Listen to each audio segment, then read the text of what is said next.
Hi everyone, welcome back to my channel, Love Kind Good. On this channel, I basically give you kind of a theme. I share my experience or a situation I'm going through, and I bring you along with as I work through it. Last week's video was on overcoming fear, and so each week, like a new theme kind of pops up, and actually gotten to a point where the theme will pop up and then I'll have all week to kind of work on it or work through it or something along those lines. Well, this week, unintentionally, it's Valentine's Day, so unintentionally it's about love and not exactly what you might be thinking. So last Saturday, so there's been this guy that I've been talking to, and I've kind of been very clear about like, hey, I think you're good looking. I think we should go out. Like there was no like hot or cold feet type of thing. And last Saturday he called me and he just asked. He was like, he asked me, what are we like? What are we doing? What's our what are you wanting from this? And I was like, oh, okay, great. Like, let's ask the question. And I said like, oh, well, I thought I had been clear, and he's like, no.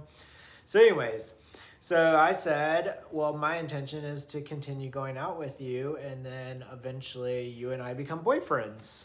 And he was like, okay. And he didn't object to that or anything. And then he was like, so then I was like, oh, well, do you want to go have lunch? And so I met him for lunch. And after he asked me that, I kind of started thinking like, I was the one that I've been the one that like is always contacting him and asking him to go to dinner or to see him or anything along those lines. And I started thinking about it, and I was like, is this a one-sided like relationship? Like, and he's asking me like what I want. And I was just thinking like, dude, you might want to be clear about what you want. Anyways, so I started thinking about that after lunch, and then I quit. I was like, you know what? I'm going to test my theory. And so I did not text him, call him, or anything. And I'm not really one to like play games, but I'm also not one to chase. There's this song I've been listening to called Mental Health by Moonlight Scorpio. And it's and in it she says, she's like, I don't chase, I don't chase, I attract. And so so I had been kind of playing that song, and it was kind of like my theme song, and I was like, yeah, you know what, I'm not gonna chase you, dude. And so I didn't, and all week long, and it was like, let's see where this goes. And then on Friday, on Valentine's Day, he calls me, and I didn't answer because I was at work. And then I didn't answer because I was at work. And so then later on in the day, I think like around 3 or 4, I like called him back, and like he didn't even like acknowledge Valentine's Day or anything like that. And he was just all like, what are you doing? He's like, are you getting up with everybody tonight? Da, da, da. And like was just kind of like beating around the bush about it. And didn't even ask, do I want to go to dinner with him, or would we like to ride together to our, to hang out with our friends or anything like that. And so I was just like, so I got this like gut feeling that, whatever that relationship is or was or wanted it to be, would probably not work for me.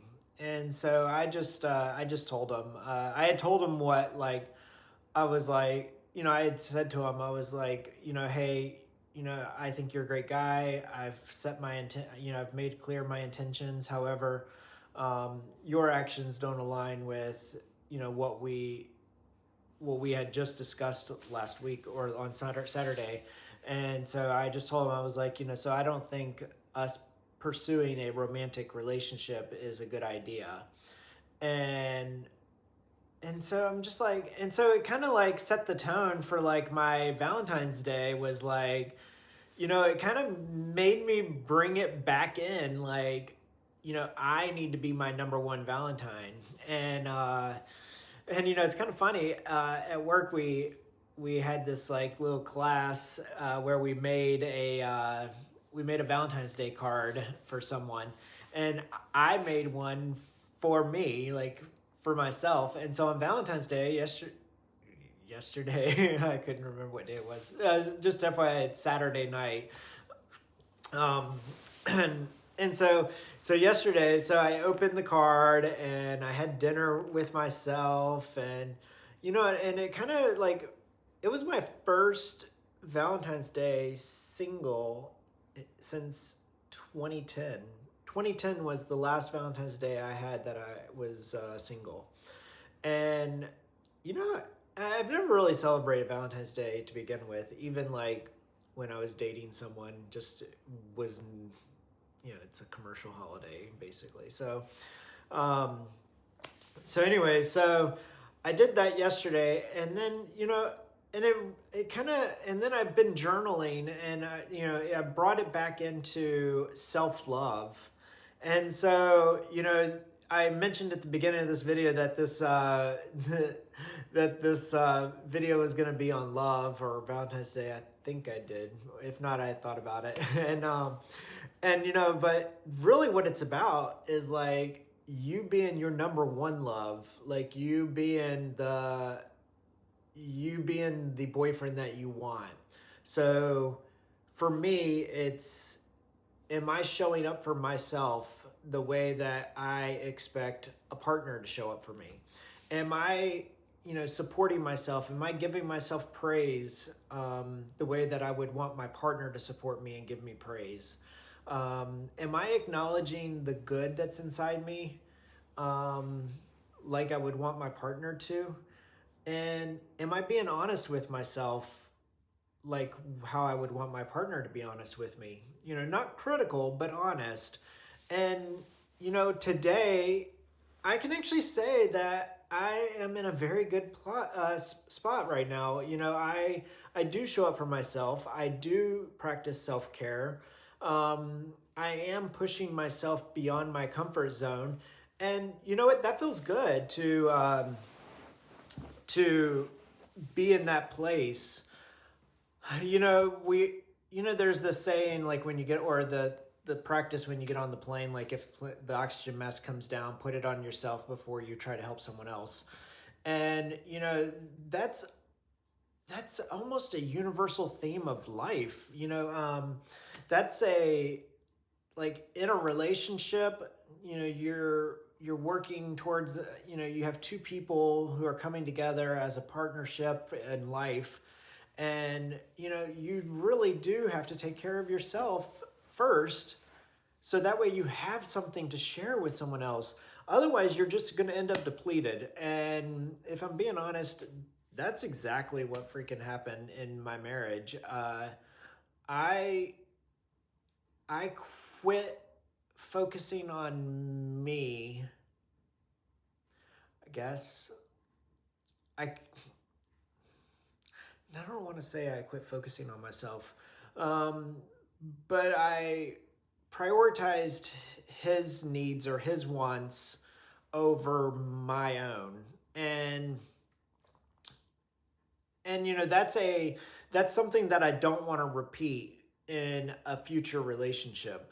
And so part of this journey has been me becoming secure in myself and discovering what brings me joy and what I want and what I need to do to continuously grow. And so the last week's video, I talked about solo camping and overcoming that fear. Well, that plays into my self-love. That's me showing up for myself and pushing myself out of that comfort zone. Tonight, I don't know if I tried to wash off the face paint, but tonight I went to a ecstatic dance event, and it was incredible. Like I had done one in Lisbon last year, but wasn't quite developed as this one was, and um, it was an incredible space. So I went by myself, bought myself a ticket, went, and I'm not a dancer, and I didn't know what to expect. Um, but the host, she um, I guess she had been doing these for a while now. And she creates this container, this space where it's a safe space. You have to sign an agreement not to use your phone. So there's probably like 60 or 70 people there, and there's no phones.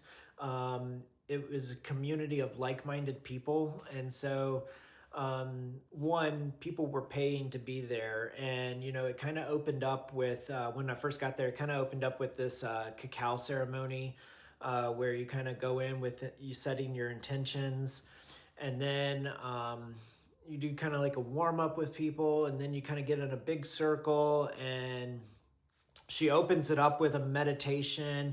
And so you're sitting on the floor in this meditative state, and then the DJ begins, and it's just this journey, and it's so beautiful because I was able to release those insecurities that I have and really allow myself to flow. And I when I got home, and everybody kept talking about how, like, wow, this is such a community, and like this is like my fifth one, and I just absolutely love it. And then like I Ubered to the event venue, because it's not far from my house, but it's been raining, and so Ubers were really expensive coming back. And so I asked someone that I had just met. I was like, "Hey, would you mind taking me home?" And they did, and we chatted on the way home. And it's incredible that when you change your life,